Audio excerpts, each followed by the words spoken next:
Madam ఒక్క నిమిషం madam 37వ తారీఖున జగన్ గారు నెల్లూరు పర్యటనకి భారీగా ఆంక్షలు పెట్టారు. కేవలం 15 మంది హెలిప్యాడ్ వద్దకు రావాలని 3 కార్లు రావాలని ఆంక్షల్ని ఎలా చూస్తారు?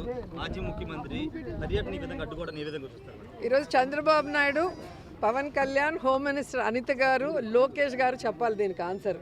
11 సీట్లు కడప ఎమ్మెల్యే అని కిండల్ చేసిన వీళ్ళకి జగనన్న జిల్లాల పర్యటన వస్తే ఎందుకు తడిసిపోతుంది, ఎందుకు ఆంక్షలు పెడుతున్నారు? ఇదే ఆంక్షలు మీకు పెట్టామా మేము అధికారంలో ఉన్నప్పుడు? చంద్రబాబు నాయుడు తిరిగాడు, పవన్ కళ్యాణ్ తిరిగాడు, లోకేష్ కూడా పాదయాత్ర అని చెప్పి ఒక పాదయాత్ర చేశాడు. అది ఎవరు కూడా చూడని పాదయాత్ర. ఎప్పుడైనా ఆంక్షలు పెట్టామా? అంటే జగన్మోహన్ రెడ్డి గారు జనంలోకి వస్తే తెలుగుదేశం పార్టీ ఈవీఎంల ద్వారా గెలిచిపోయిందన్న విషయం పబ్లిసిటీ అవుతుంది కాబట్టి వాళ్ళు ఏదైతే సూపర్ 6 కానీ 143 మేనిఫెస్టోలో చెప్పినవి చేయకుండా జగనన్న ఇస్తున్నవి కూడా ఇస్తామని చెప్పి ఇవ్వకుండా పోవటాన్ని ప్రజలందరూ కూడా జగనన్న వెనక వెళ్తూ ఆయనకు చెప్తున్నారు. కాబట్టి వాళ్ళు చేసిన తప్పులు, వాళ్ళు చేస్తున్న అవినీతి ఏదైతే ఇప్పుడు ఉందో, ఇసుక కానీ, మద్యం కానీ, గంజాయి కానీ, డ్రగ్స్ కానీ, ఇవన్నీ బయటకు వస్తున్నాయన్న భయంతో, బాధతో ఈ ఆంక్షలు తప్ప ఎందుకు ఆంక్షలు నాకు చెప్పాల్సిన అవసరం వాళ్ళు ఉంది. మీరే చెప్పారు కదా, మీరే చూశారుగా 11 సీట్లని ఏ విధంగా ఎగతాళి చేశారు. 11 సీట్లు ఉన్న వాళ్ళ గురించి ఎందుకు భయపడుతున్నారు మరి? అండ్ రెండవది, ఈరోజు సీరియస్గా డిస్కషన్ చేసింది పిఎస్సీలో ఏంటంటే జగన్మోహన్ రెడ్డి గారికి Z+ కేటగిరీ భద్రతను కల్పించాలి. కానీ వీళ్ళు కోర్టుకు కానీ కేంద్ర ప్రభుత్వానికి కల్పిస్తున్నామని అబద్ధం చెప్తూ ఎక్కడా కూడా భద్రత కల్పించడం లేదు. రోప్ పార్టీస్ లేదు, పోలీసుల ప్రొటెక్షన్ లేదు. పోలీసులు ఏం పని చేస్తున్నారు?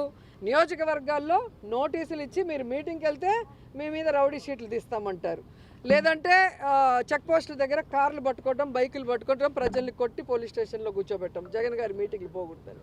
దీనికి పోలీసుల్ని ఉపయోగిస్తున్నారు. లేదంటే లోకల్ ఎమ్మెల్యేలు ఎవరైతే కూటమి ప్రభుత్వం వాళ్ళు చెప్తున్నారో వాళ్ళకి నచ్చని వాళ్ళు వైఎస్ఆర్సీపీకి స్ట్రాంగ్ ఉన్న క్యాడర్ మీద తప్పుడు కేసులు పెట్టి లోపల పెట్టడానికి యూజ్ చేస్తున్నారు తప్ప ఒక ప్రతిపక్ష నాయకుడు, ఒక ముఖ్యమంత్రిగా పనిచేసిన జగన్ గారు జిల్లా పర్యటనకు వస్తే కనీస భద్రత కూడా లేకపోవడం చాలా బాధాకరం. మీరు చూశారు పొదిలీకి వెళ్ళినప్పుడు కానీ, రాప్తాడుకి వెళ్ళినప్పుడు కానీ. నేనైతే కళ్ళారా చిత్తూరుకి మ్యాంగో రైతుల కోసం వచ్చినప్పుడు చూశాను. ఒక్క పోలీస్ అంటే ఒక్క పోలీస్ ఆ మార్కెట్ యార్డ్లో ఉన్నారా? జనాలు ఎలా మీద పడి జగన్ గారిని వాళ్ళ వైపుకు లాగేసుకుంటున్నారు అభిమానంతో మనం చూసాం. అంటే జగన్ గారిని ఏదో ఒకటి చేయాలన్న తపన అనేది ఈ కూటమి ప్రభుత్వంలో కనిపిస్తుంది. ఎందుకంటే చంద్రబాబు నాయుడు సొంత తండ్రి లాంటి ఎన్టీఆర్ గారికే పార్టీ లాక్కొని చెప్పులేసి ఆయన చావుకు కారణమైన వ్యక్తి కాబట్టి కుట్ర రాజకీయాలు చేయటము, వెన్నుపోటు రాజకీయాలు చేయటం చంద్రబాబు నాయుడుకి వెన్నతో పెట్టిన విద్య కాబట్టి జగన్మోహన్ రెడ్డి గారి భద్రత గురించి మేమంతా ఆందోళన చెందాం. అందరం కూడా పిఎస్సీలో దాని మీద డిస్కస్ చేశాము. మేము న్యాయ పోరాటం దీని మీద చేయాలనుకుంటున్నాం. కేంద్రకు కూడా ఇన్ఫార్మ్ చేసి ఆయనకి భద్రత పెంచే విధంగా అడుగులు ముందుకు వేయాలి. అలాగే పార్టీ నుంచి ప్రతి జిల్లాలో నుంచి మరి జగన్ గారికి భద్రత కల్పించే విధంగా మేము ముందుకు వెళ్ళాలనుకుంటున్నాం. రెండోది, జగన్మోహన్ రెడ్డి గారిని ఆయన పార్టీని భూస్థాపితం చేయాలన్న ఒక్క నీతిమాలిన ఆలోచనతో చంద్రబాబు నాయుడు కూటమి ప్రభుత్వం ఈరోజు ఏ విధంగా తప్పుడు కేసులు పెట్టి ఇంపార్టెంట్ లీడర్స్ని అందరినీ కూడా అరెస్ట్ చేస్తూ వెళ్తున్నారు.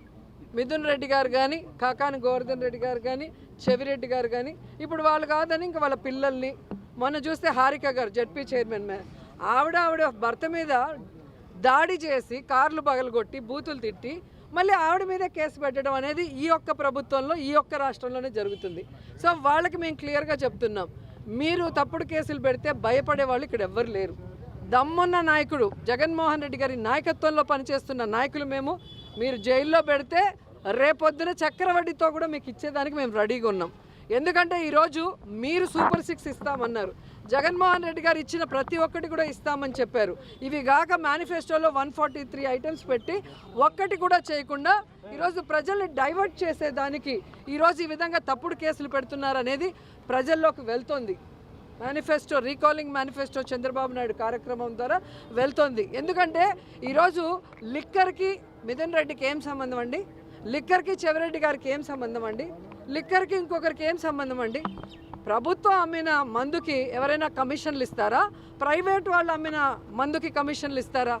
ఈరోజు బెల్ట్ షాపులు రిమూవ్ చేశారు, ఎక్కడ పర్మిట్ రూములు ఇవ్వలేదు. ఎక్కడా కూడా ఒక్క డిస్టిలరీకి కూడా జగన్మోహన్ రెడ్డి గారు పర్మిషన్ ఇవ్వకపోతే ఎక్కడి నుంచి లిక్కర్ మాఫియా జరిగింది, ఎక్కడి నుంచి లిక్కర్ స్కామ్ జరిగిందో చెప్పాలి. ఈరోజు నేను ఒకటే సూటిగా అడుగుతున్నా, లిక్కర్లు ఏవైతే ఈరోజు ఉన్నాయో ఆ డిస్టిలరీలు అన్నిటికీ ఎవరు పర్మిషన్ ఇచ్చారో ఒకసారి మీరు వెరిఫై చేయండి. జీవోలు అన్నీ చంద్రబాబు నాయుడు గతంలో ఇచ్చినవే, ఒకటి కూడా జగన్ గారు ఇచ్చింది కాదు. ఆ డిస్టిలరీలో నుంచి ఈరోజు స్కామ్ జరిగింది అంటే, నాసిరకం మందు ఇచ్చినారంటే వాళ్ళ మీద ఎందుకు కేసులు పెట్టలేదు, ఆ డిస్టిలరీని ఎందుకు మూసేయలేదు, వాళ్ళ మీద ఎందుకు ఎంక్వైరీ చేయలేదని నేను అడుగుతున్నా. సిగ్గు లేకుండా చంద్రబాబు నాయుడు కూటమి ప్రభుత్వం మళ్ళీ అదే డిస్టిలరీలకి ఎందుకు వాళ్ళు ఆర్డర్లు ఇస్తున్నారు, నాసిరకం అని చెప్పిన బ్రాండ్లని ఎందుకు మళ్ళీ వాళ్ళ దగ్గర కొని అవే ఎందుకు ఈరోజు వైన్ షాపుల్లో అమ్ముతున్నారు, బెల్ట్ షాపుల్లో అమ్ముతున్నారు, పర్మిట్ రూములు ఇచ్చి అమ్ముతున్నారని నేను అడుగుతున్నాను. ప్రజల జీవితాలు నాశనం చేసే విధంగా మీరు మళ్ళీ 43,000కు పైగా బెల్ట్ షాపులను ఓపెన్ చేయించారు. మళ్ళీ లిక్కర్ షాపులు, ప్రతి షాపు ముందు కూడా ఈరోజు అమ్మకాలు ఏ విధంగా కూర్చొని తాగి తందనాలు ఆడే విధంగా మీరు వీడియోలు మీ ఛానల్లోనే చూసుకుంటున్నారు. ఎక్కడైనా ప్రైవేట్ వాళ్ళకి నచ్చినట్టుగా ఈరోజు లిక్కర్ సిండికేట్ని తయారు చేసి వాళ్ళు రేట్లు పెంచుకొని వీళ్ళకి కమిషన్లు ఇచ్చే విధంగా కూటమి ప్రభుత్వం ప్రవర్తిస్తూ ఈరోజు జగన్మోహన్ రెడ్డి గారి ప్రభుత్వం మీద నింద వేసే విధంగా ఈరోజు మిథున్ రెడ్డి గారిని కానీ ఇంకొకరిని అరెస్ట్ చేయడం అనేది ప్రజలు గమనిస్తున్నారు. సో ఈ విధంగా తప్పుడు కేసులు పెట్టిన చంద్రబాబు నాయుడు కూటమి ప్రభుత్వాన్ని కూకటి వేళ్లతో సహా పెకిలించి బయటపడేసేంత వరకు మేమందరం కూడా పోరాడతామని కూడా ఈ సందర్భంగా తెలియజేసుకుంటున్నాను. అండ్ ఈరోజు తెలుగుదేశం పార్టీకి చెప్తున్నాను, ప్రశాంతి గారికి ఏదో జరిగిపోయిందని అన్ని ఛానల్లో డిస్కషన్ పెట్టి ప్యానెల్ మీటింగ్లు పెట్టి మళ్ళీ ప్రసన్న కుమార్ రెడ్డి ఇంటికి పోయి ఆయన ఇల్లు డ్యామేజ్ చేసింది మీరు అందరూ చూశారు. పోలీస్ స్టేషన్లో వెంటనే కేసులు పెడతారు, కోర్టు కూడా ఏ విధంగా తప్పు పట్టిందో మనం చూసాం. కానీ నా విషయంలో అంత వల్గర్గా మాట్లాడుతుంటే అదే ప్రశాంతి పెంచి పోషిస్తున్న ఆర్పి, అదే వేమిరెడ్డి గారు పెంచి పోషిస్తున్న ఆర్పి అన్ని రకాలుగా మాట్లాడుతుంటే ఎందుకు పోలీసులు కేసు పెట్టట్లేదు, కోర్టులో ఎందుకు సుమోటాగా తీసుకొని అలాంటి వాళ్ళకి బుద్ధి చెప్పట్లేదని నేను అడుగుతున్నాను. ఈరోజు నా నియోజకవర్గంలో భానుప్రకాష్ అనేవాడు తండ్రి పేరు చెప్పుకొని రాజకీయాల్లోకి వచ్చాడు, మేము కష్టపడి పైకి వచ్చిన వాళ్ళు. అలాంటి వాడితో కూడా లోకేష్ గారు నన్ను ఈరోజు మాట్లాడిస్తున్నారు. మరి దీని గురించి ఎందుకు ఏ ఛానల్లో కూడా ప్యానల్ డిస్కషన్ చేయట్లేదు, మేధావులు విశ్లేషకులు ఎందుకు కూర్చోవట్లేదు?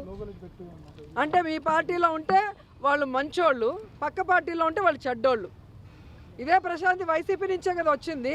మరి ఆవిడ కోసం అంత ఆరాటపడిన వాళ్ళు ఈరోజు హారిక గారికి ఒకటి జరిగినా నాకు ఒకటి జరిగినా ఎందుకు పట్టించుకోవట్లేదు?